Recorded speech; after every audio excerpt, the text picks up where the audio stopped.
Well, most people are talking about the dollar strengthening because, of course, if you look at the US, it's kind of doing okay. Europe is not. Europe is going back into recession. Japan is really struggling. So there's really no alternative to a stronger dollar at the moment.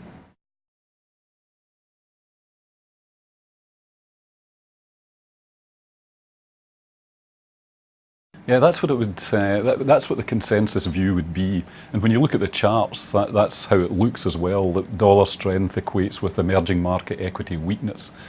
But I think there's a real difference between dollar strength because other developed countries are very weak, and dollar strength because the US is strong. When the US is strong, of course, interest rates are already high and going up, and in most emerging markets they follow that.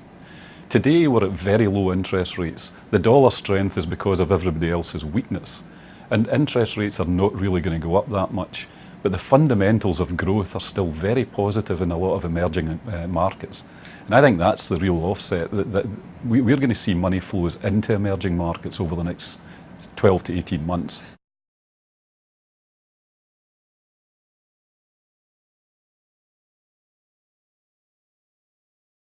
Yeah, but sometimes the impact's positive. Of course, as a home for exports, so for places like Germany, which isn't an emerging market, but places like Korea and Taiwan, perhaps, the China slowing story is a negative. But for everybody else, what China slowing means is cheaper iron ore, cheaper coal, cheaper oil, cheaper commodity prices generally. And for a lot of the commodity consumers like India, Thailand, other parts of Southeast Asia, the Philippines, this is a real positive.